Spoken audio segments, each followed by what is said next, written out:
Hi guys, it's Ali with AliAnswers. I hope that you're having a fantastic day. If this is your first time watching, then welcome. And if you are a subscriber or a returning watcher, then thank you for returning. And I hope that you'll give me a thumbs up or comment on this video so more people will see it.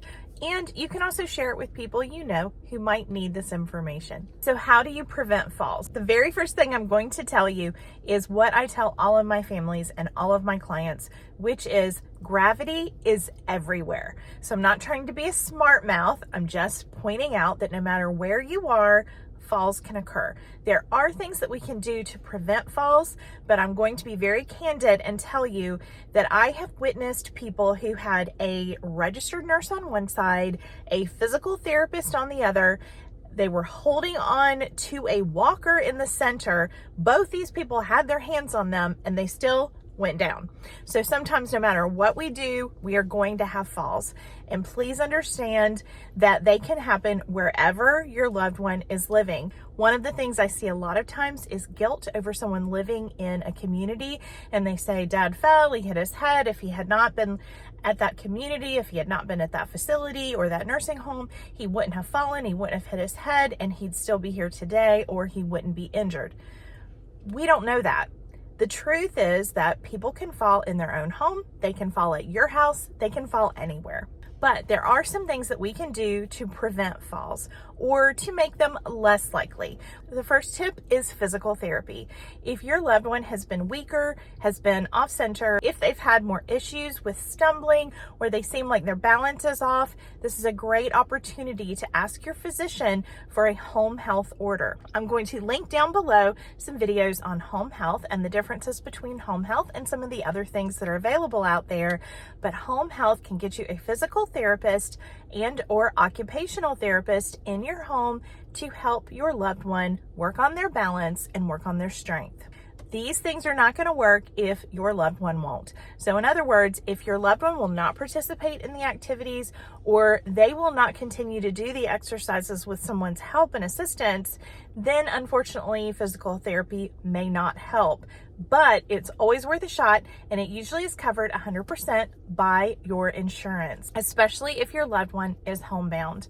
If not, they can get an order for physical therapy at a physical therapy site, an off-site type place that they can go and use the machines and things like that. But you would be surprised how good home physical therapy can be. Some of the things that we need to do to make sure that someone doesn't fall may sound obvious, but sometimes people just don't do them.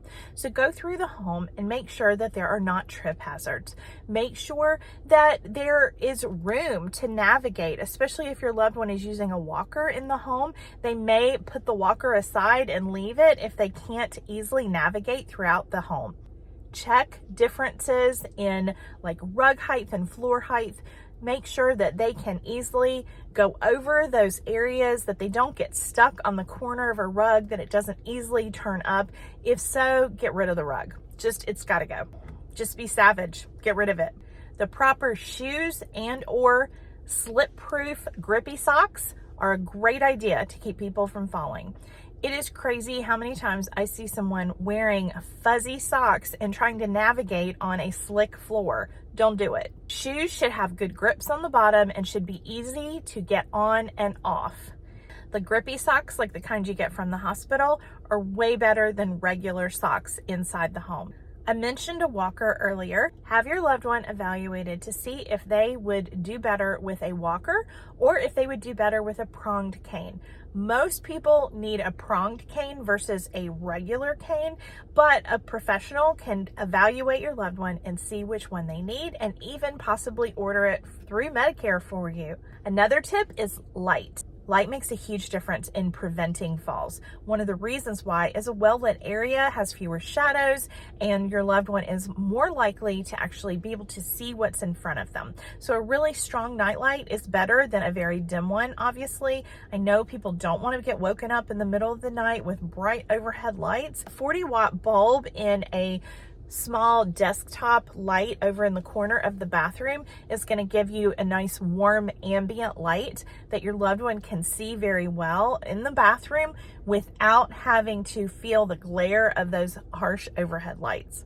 because I know that getting back to sleep after getting up in the middle of the night is very important for all of us. If your loved one is falling out of the bed, I recommend a hospital bed that they can lower close to the ground so that if they do fall out, they fall a lot less far. You can put mats beside the bed as well so that if your loved one is falling out of the bed, even if they're in a community, a lot of times communities will do this. And the last thing that I'll mention is make sure that you are checking for side effects of medication, especially if it's a new medication.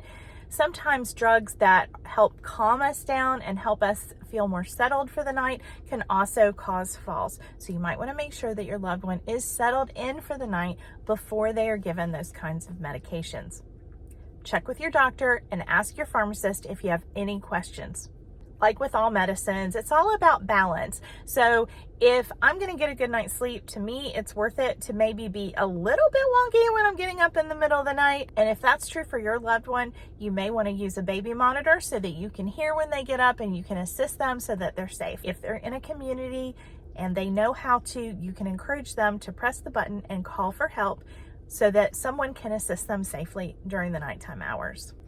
And a little tip, tell them it doesn't cost any extra, because whether it does or not, you need them to use that pendant. We cannot completely prevent falls. There's no way, no matter how much love and support and encouragement that you give someone, even if they're living in your house, even if they have a private nurse watching them all the time, falls can happen. By putting these types of measures in place, you may be able to prevent a fall. But please understand that you're not a failure, and neither is the place or the people that are watching your loved one. Whether it is a family member or a staff member, remember, gravity is everywhere. Thank you so much for watching. I appreciate your time. I look forward to talking to you next time. Bye-bye.